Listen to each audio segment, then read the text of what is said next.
લીમડાની કડવાશ સાધુના સંગથી જતી.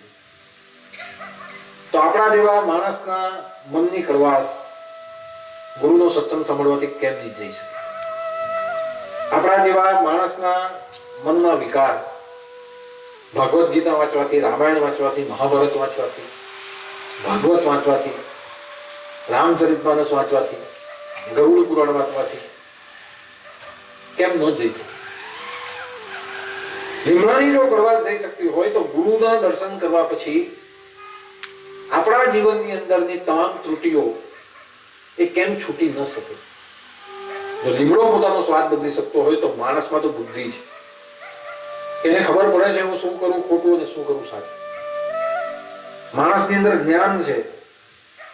એના જ્ઞાનને કેમ ખ્યાલ નથી આવતો કે એને પોતાનું જીવન બદલવું જોઈએ?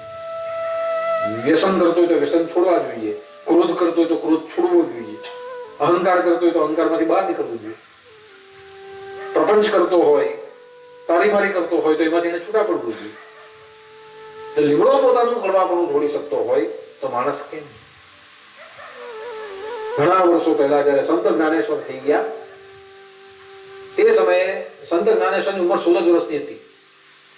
સંત જ્ઞાનેશ્વર, સોપાનદેવ, મુક્તાબાઈ, નિવૃત્તિનાથ એ બધા દાતણ કરતા હતા અને દાતણ કરતા એક પથ્થર ઉપર બધા બેઠા હતા.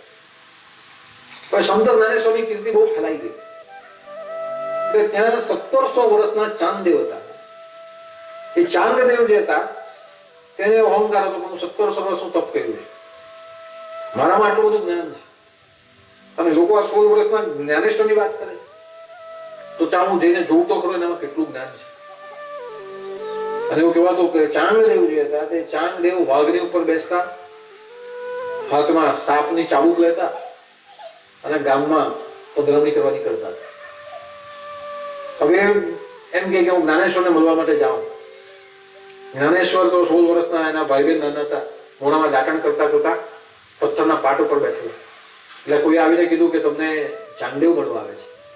એટલે જ્ઞાનેશ્વર કે તો 1700 વર્ષની ઉંમરના ચાંગદેવ મારા જેવા 17 વર્ષના છોકરાને મળવા આવે? કેમ કે વાઘ ઉપર તમને મળવા આવે છે. ભલે વાઘ ઉપર મળવા આવતા હોય પણ આપણે સમયથી એને મળવા જવું જોઈએ. એટલે સંત જ્ઞાનેશ્વરે એ પથ્થરનો જે પાટ હતો તેને થાબડીને કીધું, ચાલ આપણે ચાંગદેવના દર્શન કરવા માટે જઈએ. અને પથ્થરનો પાટ ઉડતો ઉડતો ચાંગદેવની સમજીને ઉભો. વિચારો કે પથ્થર, વજનદાર પથ્થરનો વજનદાર પાટ એ કઈ રીતે ઉચકાય? હનુમાનજી ડુંગર ઉચકી શકે, પણ એના સિવાય એવી તાકાત કોના માણસમાં હોય કે આટલો પથ્થરનો મોટો ખડક એ ત્યાં ઉચકીને લઈ જાય? પણ સંત જ્ઞાનેશ્વરે એ પથ્થરને હાથ માર્યો અને પથ્થર ફૂલ બની ગયો.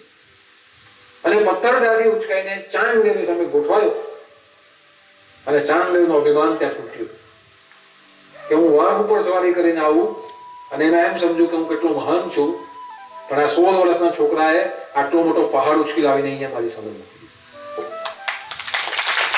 તો આ સંગનો પ્રભાવ કે પથ્થરને પણ પાંખ આવી અને પથ્થર હવામાં ઉડતો ત્યાં જઈને ઉડતો. તો પથ્થરને પાંખ આવી શકતી હોય, જે લીમડો છે તે કડવો હોય, તે મીઠો થઈ શકતો હોય, તો માણસ પોતાના દુર્ગુણ કેમ ન છોડી શકે? અને સત્સંગ એક પ્રયોગશાળા છે કે પ્રયોગશાળાની અંદર બધા કેમિકલ ટેસ્ટ થાય, એમાંથી કઈ સારું બનીને આપણી સામે આવે. તેમ સત્સંગ એવી પ્રયોગશાળા છે કે તેમાં બેસીને આપણે જ્યારે પ્રવચન સાંભળીએ, કઈ વાંચીએ, કોઈ ગ્રંથ વાંચીએ, નામ જપ કરીએ, ભજન કીર્તન કરીએ, ત્યારે આપણી અંદરની જે પણ ત્રુટિઓ હોય તે ત્યાંથી સમાપ્ત થાય ને આપણા જીવનની અંદર કંઈક સારા ગુણો ત્યાંથી આપણને પ્રાપ્ત થાય. અને એટલા માટે જ કહેવાતું આવ્યું કે કોઈ માણસ બહુ સારો હોય તો કહેવાય કે આ તો બહુ સત્સંગી, ભગત માણસ છે. આ ભગત માણસ કે આપણામાં નહીં કામ કેમ? ભગવાનનો માણસ. એ ભગવાનનો માણસ ક્યારથી કહેવાતું છે? જ્યારથી તમે ગુરુના દરબારમાં આવતા ત્યારથી કહેવાતું. આપણે કોઈ ગુરુના સંગમાં નહીં ગયેલા, કોઈ સંપ્રદાયમાં નહીં જતા હતા ત્યારે આપણને બધા કેવું ગણતા? બહુ વિચિત્ર. બહારના બધા હારા ગણે પણ ઘરવાળો તો આપણને ગાંડો જ ગણે. કોઈ એમ કે ના ના બહુ સારા છે. અરે તને કેવું ખબર, તને શું ખબર કેવા, અમને ખબર ને. રાત પડે એટલે ચાલુ પડી જાય. તો વિચારો આપણે કેવા છે ને એ આપણે નહીં કહી શકીએ, બહારના બી નહીં કહી શકીએ. આપણે કેવા છે ને તે આપણા ઘરવાળા જ કહી દે કે કેટલા હારા છે આપણે. અને કોઈના ઘરવાળા હોય તે કોઈને હારા કહેતા નથી. તમારા ઘરવાળા તમને નહીં કહે ને મારા ઘરવાળા મને નહીં કહે. આપણા માટે બધાના જ એવું હોય. અચ્છા દેશમુખભાઈ તો દેશમુખભાઈ આખું ગામ કહેવાય દેશમુખભાઈ ભોડ આવ્યા. દેશમુખભાઈ ઘરમાં ગઈને દેશમુખભાઈ કેવા, પપ્પા કેવા તમને નહીં ખબર, અમને ખબર. દેખાય એવું એમ કે ઘરમાં જેમ કે ને ઘરમાં જે ગુસ્સો કરે ને કયા પ્રકાર બી એમ કે ધૂપતી કરતા છે. હા માસીને પૂછે તો અમને ખબર પડી ગઈ.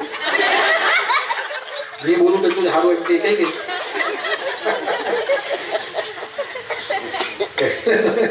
વિચાર કરો તમે હોય કે હું, આપણે બધા હલકા છે. આપણા ઘરમાં આપણે કોઈ હારા નથી. અને એનો મતલબ એક વસ્તુ તો પાકી થઈ ગઈ કે આપણામાં કઈ ને કઈ દુર્ગુણ તો ખરો જ ખરો. આપણા પોતાના જે આપણને સારા નહીં કે સમજી લઉં કે આપણામાં કઈ ને કઈ દુર્ગુણ તો. અમારા ગામની અંદર બી તમે આવે ને તો મારા માટે બધા આવી જ વાત કરે. તમે બધા કાકાથી પગે લાગો આવે એટલે બધા ગામ વાળા કઈ માથાકૂટ તો દાદો બહુ વિચિત્ર છે, છોડે નહીં. પેલો દાદો હતો જે તો જરા બી હારો હતો, આ તો ગુનો જ છે.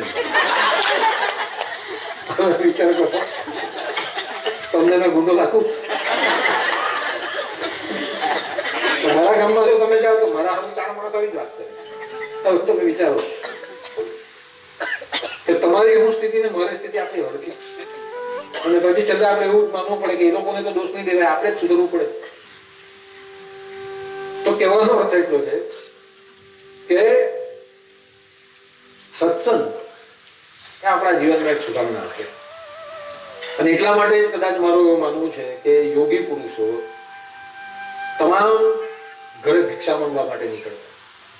ભિક્ષા માંગવાનો અર્થ એ નથી કે એ લોકોને ભૂખ લાગે છે ને ખાવા આવે છે.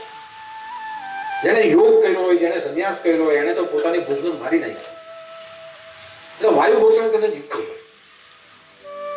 અન્ન અને પાણીની ભૂખ એ સામાન્ય માણસને લાગે, પણ એની તપશ્ચર્યા ચાલતી હોય એને તો ભૂખની જરૂર નથી. આપણે બધા ખાવા માટે જીવીએ, પણ જે સાધુ પુરુષ હોય તો જીવવા માટે જ ખાલી ખાતો. એટલે એને તો ખાલી જીવવા પૂરતું મળી જાય તો ઠીક, ન મળે તો પણ હતું. આપણે એક પિક્ચર ઉભું કરી દીધું છે કે સાધુ બાળને માંગવા આવ્યો, એને કઈ નથી એટલે માંગવા, એવું નથી. જે કોઈ સાધુ ભિક્ષાંદેહી કરવા આપણા ત્યાં આવે તો ત્યારે એમ સમજવું કે આપણી જે ખોટ હોય તે ખોટ લઈ જવા માટે આવે. લોટ માંગવું નથી, ખોટ માંગવું કે આપણી ખોટ લેવા માટે આવે અને આપણી ખોટ લઈને આપણે જીવનમાં કઈ સારું આપી દે. એટલે ઘરે ઘરે જે સાધુઓ ફરતા હતા, મચ્છન્દ્રનાથ અને ગોરખનાથ તીર્થાટન કરતા હતા. તીર્થાટન પર યોગી ચલતા, જનહિત કરતા ફિરતા, આત્મજ્ઞાન સબકો પિલાતા, જીવન અમૃત કરતા. એટલે એ જે દરેકના ઘરે જાય તે આત્માનું જ્ઞાન એ પીરસવા માટે જાય. અને એ જ જે પ્રણાલી છે તે પ્રણાલી આજે પણ આપણા ભારત ભૂમિની અંદર ચાલુ છે. અને આપણે તો છેલ્લા 50-55 વર્ષથી આ પ્રણાલીને અનુસરીએ છીએ. કે હમણાં અહીંયાથી વાત કરી હતી પ્રમાણે કે નાનું વસ્તુ ઝૂંપડું કેમ નહીં હોય કે મોટો મહેલ કેમ નહીં હોય, પણ દાદા દરેકના ઘરે જાય છે. અને એ ખાલી અહીંયા જ આવ્યું નથી, જ્યાં જ્યાં હું તો મને જ્યાં બોલાવે ને હું ત્યાં જાઉં છું. બેસવા માટે કઈ નહીં હોય તો પણ મને વાંધો નહીં, હું નીચે પણ બેસી જાઉં. ઘરમાં જવા માટે અંધારું હોય તો પણ કઈ નહીં, નીચેથી પણ અમે જઈએ છીએ. પણ એક જ મનમાં રાખ્યું છે, કોઈ માણસ આપણને પ્રેમથી બોલાવે તો દરેક ગુરુની ફરજ છે કે પોતાના શિષ્યના ઘરમાં એને જવું જોઈએ. જે ગુરુ પોતાનો શિષ્ય ક્યાં રહે છે જાણતો નહીં હોય, પોતાનો શિષ્ય તાપ તડકાને વરસાદમાં કઈ રીતે તેના આશ્રમ સુધી જાય એને ખબર નહીં હોય, પોતાના શિષ્યના ઘરનું મંદિર કેવું છે એને ખબર નહીં હોય, અને પછી ગુરુ મોટા મોટા આશ્રમ કરીને બેઠા કરે તમને જ બોલાવ્યા કરે, એ ગુરુનો કોઈ અર્થ નહીં. પ્રેમ છે ને, પ્રેમ બંને બાજુની વાત છે, સિક્કાની બે બાજુ છે.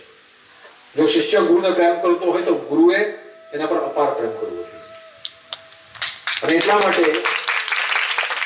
પ્રત્યેક ગુરુને પોતાનો શિષ્ય કઈ હાલતમાં જીવે છે એ પ્રત્યેક ગુરુને ખબર પડવી જોઈએ. પ્રત્યેક ગુરુએ ઘરે ઘરે પોતાના શિષ્યતા જવું જોઈએ અને ઘરે ઘરે જઈને એની હાલત જોવી જોઈએ કે કેવી પરિસ્થિતિમાં જીવે, એના ઘરમાં લાઈટ છે કે નહીં, એના ઘરમાં બેસવાનું છે કે નહીં. અને જ્યારે આપણે આપણા શિષ્યતા જઈએ, જ્યારે એની પાસે જે હોય તે પોતાનો ભાવ પોતાના ગુરુની જોડીમાં મૂકે અને એને ગુરુ સ્વીકાર અને આશીર્વાદ આપીને આવે, એ ખરું અધ્યાત્મ.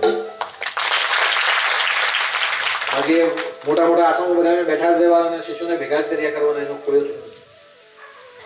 અને એ જ વસ્તુ મારા ગુરુએ શીખવી, મારા ગુરુને એના ગુરુએ શીખવી, મને સાને દાદાએ શીખવી. અને સાને દાદાએ જ્યારે પહેલા ગાદી પર બેઠો ત્યારે મારી ઉંમર ખાલી 7 વર્ષની હતી.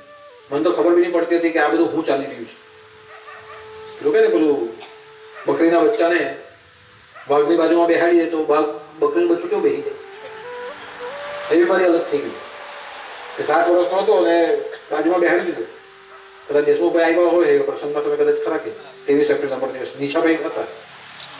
23 એપ્રિલ અમર દિવસ મને જયારે ગાડી પર બેઠેલો હતો ત્યાં તમે મારી હાલત જોઈ ને બકરીના બચ્ચા જેવી હતી કે